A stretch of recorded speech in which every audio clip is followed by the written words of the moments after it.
All right, we're now joined by Danica Patrick, driver of the number 7 GoDaddy.com Chevrolet in the NASCAR Nationwide Series and the number 10 GoDaddy.com Chevrolet in the NASCAR Sprint Cup Series this weekend at Bristol. You said 11th in the NASCAR Nationwide Series points. Talk a little bit about coming back here to Bristol and then also looking ahead to Saturday as well. Well, you know, I watched a truck race the other night, and it looked like a really good race. Lots of close side-by-side action. So hopefully the fans like what they're seeing. It's you're definitely going to be, you know, trying to get to the bottom for sure.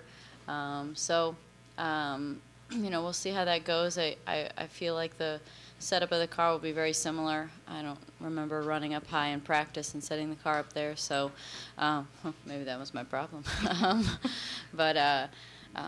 I've liked Bristol since the first time I came here. I think it's a fun racetrack with all the banking, and I've enjoyed it since the beginning. So hopefully it's a good weekend. Obviously, we're very busy today with the Cup and Nationwide, so it'll be nice to sleep until, you know, 3 o'clock or whatever. I can't sleep until tomorrow. All right, well, go ahead with questions. Please raise your hand and state your name and affiliation. All right, we'll start with Jeff. Jeff Glove from SBNation.com. Obviously, tomorrow night is going to be tough given that you've never raced a Cup race here. And, you know, like last week, Tony was trying to set the expectations low and get people off your back and things like that. What are your personal expectations for tomorrow? I mean, I know you've come into races like this, like Darlington, just saying you wanted to finish all the laps and things like that. Is it a similar type goal for tomorrow? Yeah.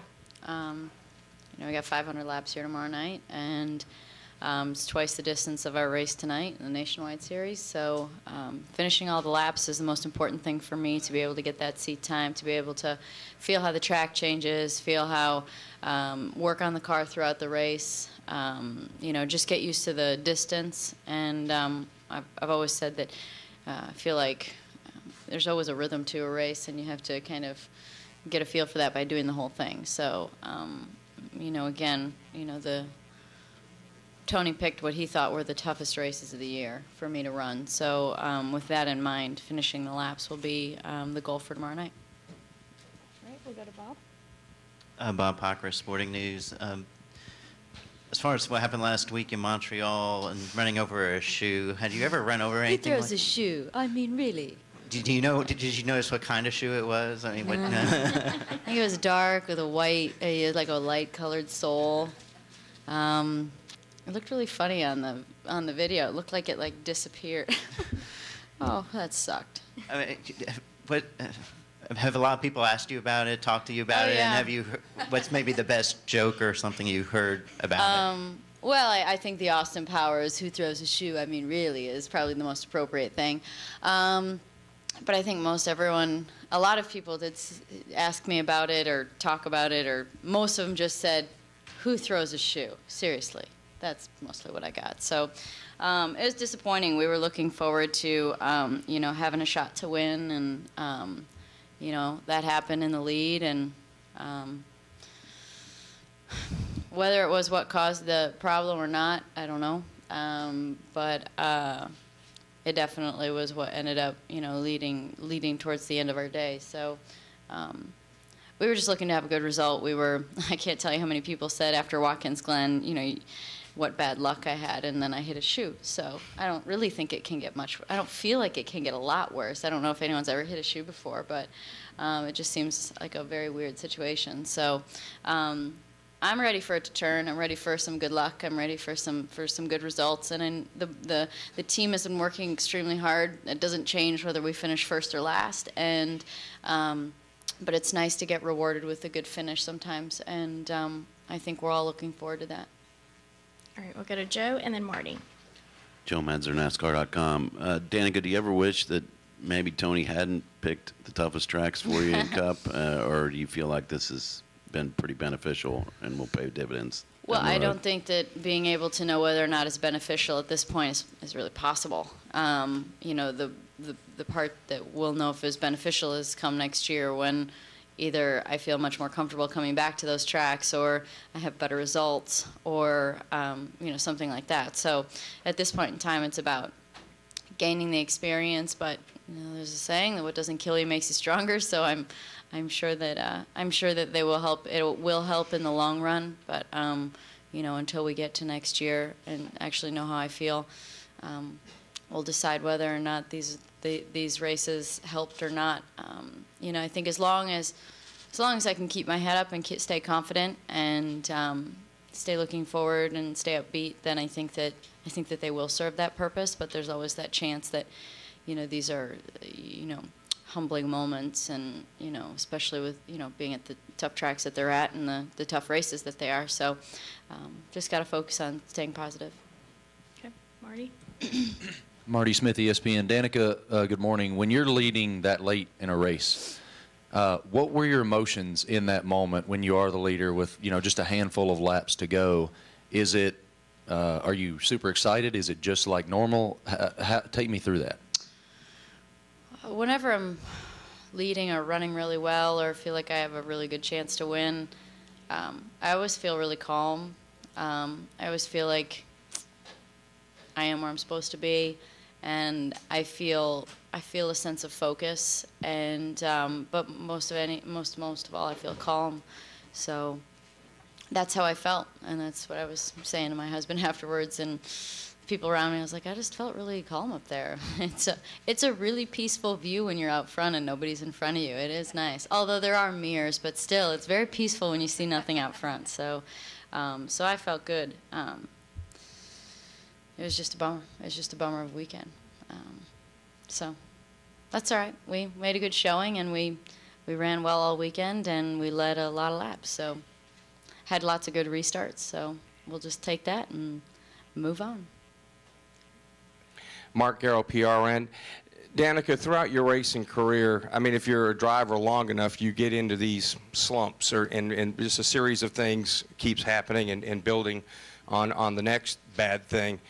When it's turned around for you in the past, has it been a singular event where all of a sudden, boom, you had a big-time finish and it all turned around, or was it more gradual, and then all of a sudden, 3 or 4 races down the road, you went like, okay, now things have turned for the better? I can't remember having this much bad luck in forever. I don't ever remember feeling like just can't seem to catch a break for so long and in such big ways sometimes.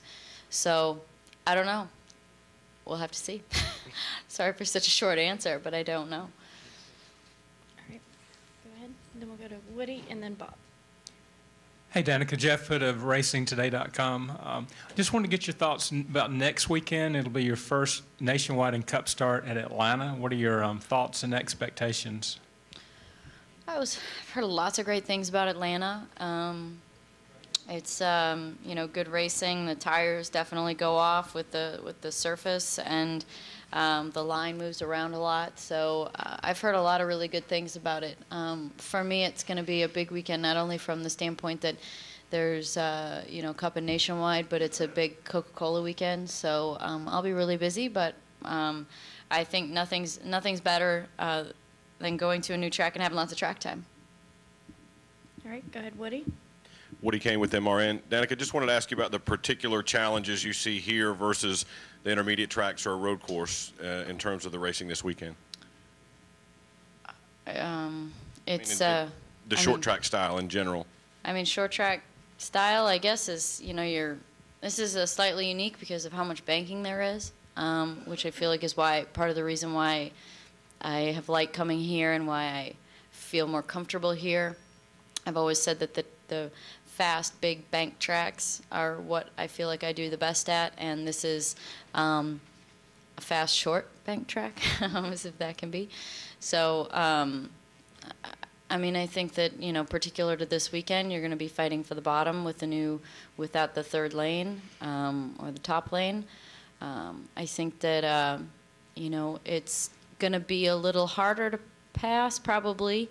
It's not just going to be momentum. You're going to have to set it up, and you're going to have to, really make it happen. And, that can be a positive and a negative. If you're running well, it's frustrating. If you're not running well, it does hold up the leaders from coming around. It takes them a little longer. So I think that I think for me in general, it's just about getting to the limit of the car as quickly as possible in practice so that we can have effective testing time and really make good progress with the car.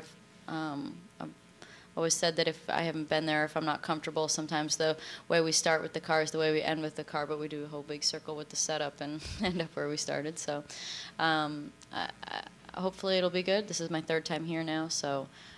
But short tracks are just it's just a different kind of racing. I feel like a lot of the drivers in NASCAR came from short track racing, local short track racing, and I didn't. So I came from road courses and high speed. So I guess that's probably why I feel more comfortable in those environments.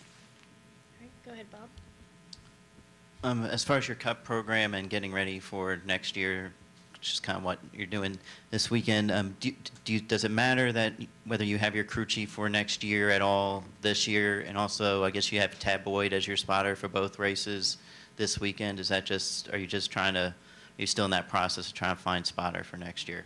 Yeah, all of those things, well, not all of those things. The first thing was the crew chief. I think that the more time you can spend working with your crew chief, the better off you are. But, I know Stuart Haas is thinking about it. They're working on it. And, I know that there's a lot of moving parts with the company right now, and they're trying to see what's going to happen with all the cars. And so we'll just wait for that. I trust them. They've done a great job for me. So I trust that they're going to make a good decision there. And get it done when it needs to get done. As far as a spotter, yeah, I need a spotter. So, that's kind of, TJ's done a great job for me, and I really like having him, but I really can't have him. So it's smart to get on with the program and try and see who might be able to fill in that spot for the long haul.